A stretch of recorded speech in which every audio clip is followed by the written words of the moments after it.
Qui a déjà entendu parler de ce Living Building Challenge? Living Building, quelques personnes. Traduction française qui a été faite tout dernièrement, en fait, et c'est très peu connu sous ce nom-là, mais le défi des bâtiments vivants. Okay? Peut-être que vous avez entendu parler sous cette forme-là, mais c'est encore peu discuté dans le monde francophone. Mais le défi des bâtiments vivants ou le Living Building Challenge, c'est une certification qui se veut plutôt comme un phare, dans ce sens où il faut presque réussir à intégrer tout ce que j'ai discuté jusqu'à présent dans une seule maison. Donc, qu'est-ce que vous pensez qui devient la difficulté lorsque tu essaies de tout mettre dans un même truc?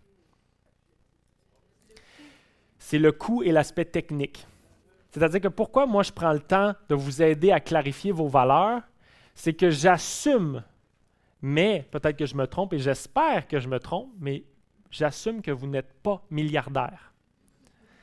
Mais si vous l'êtes, ce qui est le fun, c'est que tu peux tout faire, il n'y a pas de problème. Tu sais, fais la totale, fais au complet, fais haute performance en chanvre, ce serait possible.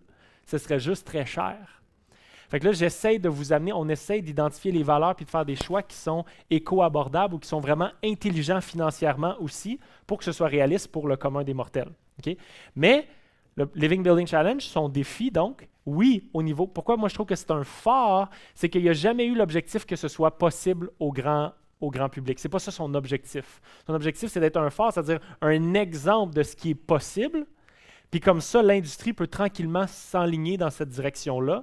Mais ce n'est pas que le commun des mortels, monsieur, madame, tout le monde, puisse s'acheter ça. Okay? Donc, c'est un défi technique. Donc, ça prend beaucoup de connaissances pour réussir à rassembler qu'est-ce qu'il faut pour réussir. Et c'est un défi financier parce que ça prend l'argent pour financer cette innovation-là. Comme n'importe quoi, quand les premiers ordinateurs coûtaient 1 million de dollars. Ils étaient gros comme la salle ici. Tu tapais sûrement sur un clavier gros comme ça. Je ne sais pas comment c'était fait au niveau du clavier. Tu réussissais à mettre 10 mots, puis la disquette pour l'amener jusqu'à dans l'autre ordinateur était grosse comme ça, comme une pizza. C'était incroyable, là, je veux dire. Mais, plusieurs années plus tard, iPad, iPhone, tout ce qui existe maintenant, c'est beaucoup de loin plus puissant que ce qui se faisait et qui était gros comme une salle. Sauf que maintenant, c'est extrêmement minuscule. Donc, ça va être comme ça pour les maisons aussi. Donc, ça prend des forces, ça prend des gens qui font des exemples. Et dans l'innovation, il y a des bons et des mauvais côtés. Hein. Oui, tu deviens une personne innovante, donc souvent une personne de référence, sauf que tu fais des erreurs aussi, puis tu te plantes, puis des fois ça coûte cher parce que tu t'essayes quelque chose, mais finalement ça ne marche pas, des choses comme ça. Okay? Donc ça c'est important à considérer, mais c'est une certification qui vaut vraiment la peine d'être discutée par contre, parce que pourquoi aussi je trouve qu'ils sont comme un phare, c'est qu'eux ils se sont dit, regardez, si on regarde les maisons conventionnelles, on a un gros problème. Okay? Si on continue dans le conventionnel, ça ne va pas trop bien au niveau de l'environnement et même au niveau de tous les aspects. Okay? Au niveau de la maison saine, on n'est pas trop dans le on est un petit peu dans le champ, tout ça. Donc, conventionnel, ça ne va pas super bien. Les bâtiments verts, ça va mieux, mais il en manque encore. Si on arrive au point milieu, ça veut dire que c'est sustainable. Ça veut dire que c'est durable dans le temps. Okay? On pourrait vivre comme ça dans le temps. Mais là, eux, ce qui les intéresse, c'est seulement, OK, puis je vais vous le faire avec ça ici parce qu'il faut que je prenne l'habitude de dessiner au lieu d'aller vous voir.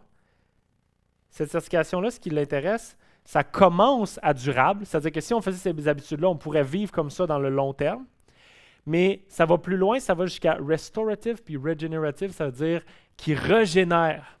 Le fait que vous vivez dans votre maison doit régénérer l'environnement. C'est un autre niveau complètement, c'est une nouvelle manière de penser qui, les Earthship l'avaient déjà fait. Puis c'est pour ça qu'au début, quand je voyais ça, j'étais comme, ouais, c'est un gros objectif, mais je sais que c'est possible parce que je l'ai vu à Taos au Nouveau-Mexique, entre autres, avec l'eau. Taos au Nouveau-Mexique, où est-ce que moi et Fred, on a étudié, c'est un désert. Puis les seuls endroits où est-ce qu'on voit de la verdure ou des arbres, autres que les petits buissons là, de désert qui font comme... Bon, à part ça, c'est à côté des Earthship. Et il n'y a aucun des Earthship qui tire sur de l'eau. Donc, ils ne vont pas chercher de l'eau dans la nappe phréatique.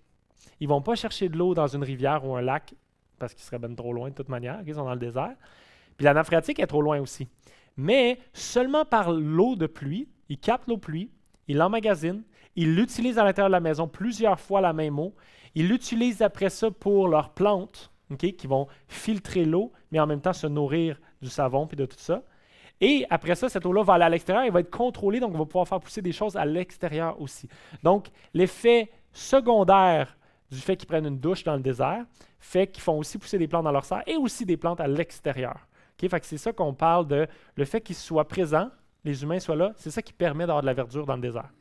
Fait que c'est ça la section qui intéresse le Living Building Challenge et dans tous les aspects. Les Earthships l'ont fait pour plusieurs, mais puisque lui, son objectif, c'était eau, nourriture, chaleur, électricité, et que lui avait un grand... Pour Michael Reynolds, c'était très important que ce soit simple et pas trop cher. Il y a un concept de simplicité important. C'est ça la différence entre Living Building Challenge puis Earthship. C'est que lui voulait plus focuser sur la simplicité et l'accessibilité pour que les gens puissent le faire. Puis là, on s'entend au cas du bâtiment, ça, il y avait du travail à faire. C'est ça qu'on essaie de faire. Mais tandis que Living Building Challenge, lui, c'est d'être un phare. Fait que c'est plus complexe, c'est plus difficile de s'y rendre, mais c'est très intéressant.